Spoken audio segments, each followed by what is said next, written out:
Start when you're ready. Okay.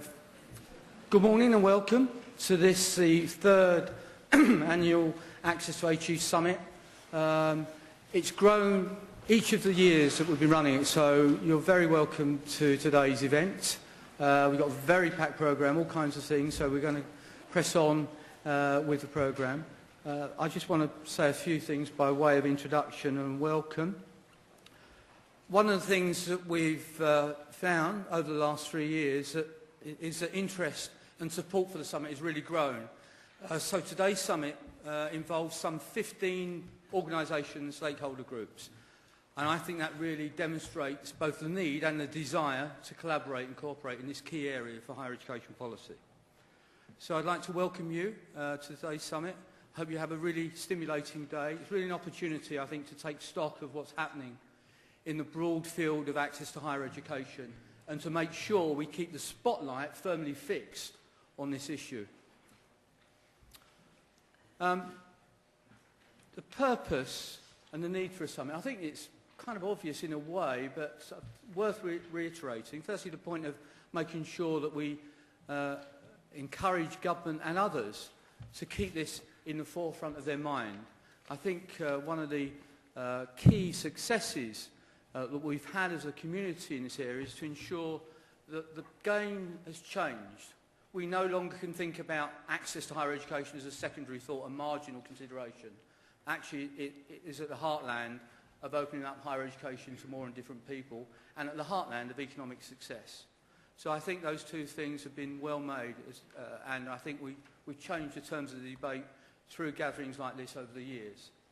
The second thing to do is what we're doing, coming together to cooperate in these areas, to share good practice, to share knowledge, not only between ourselves but with other colleagues, to work across the organisations that are there and build better links and purpose around those things. So I think the notion of knowledge exchange and practice exchange shouldn't be underestimated in this field. I think there's a lot to be learned from each other and a lot of work to be developed in future as well.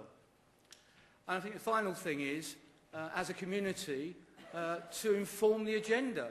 I mean, you'll hear from speakers, I'm sure, about the kind of some of the national issues. We know there's issues around part-time, mature students and so on and so forth. We've heard the recent announcement about NSP. So there's a lot of things happening in this field. But I think we as a community, people involved directly and indirectly with access to HE, need to be pushing the arguments and speaking with a clear and confident voice about the work we do. And today's an opportunity to reaffirm all that. In your programme and pack, you'll see a number of pieces of paper, amongst which is the latest summary of the What Works piece of work that Action and Access have been working with Higher Education Academy and the Paul Hamlin Foundation. A number of people asked for a kind of update and summary of that, and we're delighted to provide that in the pack that you've got in front of you. But there's much, much more on the website, so have a look on the website. But that will give you the up-to-date summary of where we are, particularly around these key issues of retention and student success, which is very much part of the Access to Higher Education agenda. The programme, I mean, one of the things we did last year was we asked you to tell us if we got it right or if we should do it differently. And those colleagues that joined us last year, thank you for the feedback. We've done 2 new things this year. I think they're very innovative. One is we've invited stakeholder groups to tell us where they are on access to higher education.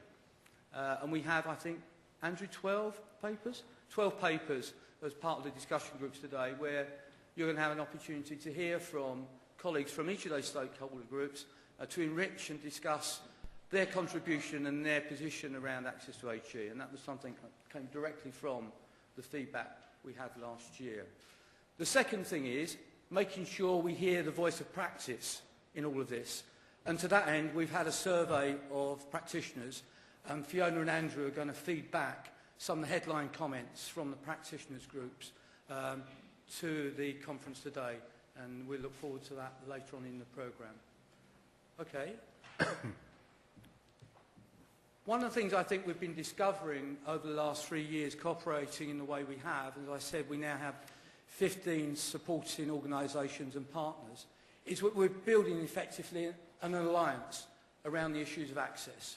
And I think that's a very important thing to be doing. At a time where there's always a danger of fragmentation, at a time when resources are scarce, and we need to make the most of those resources to direct them at the places they're going to be most effective to as well.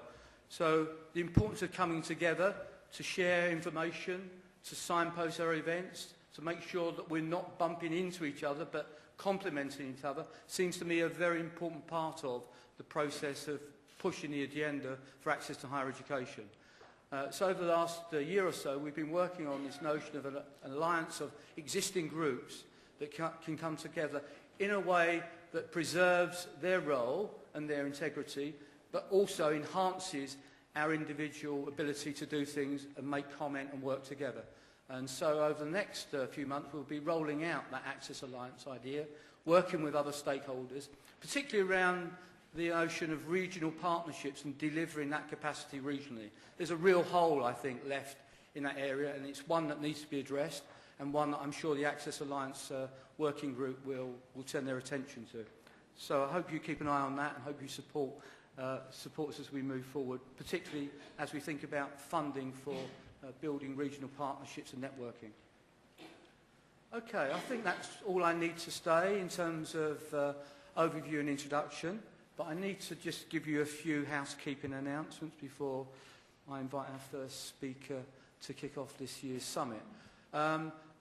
Many of you will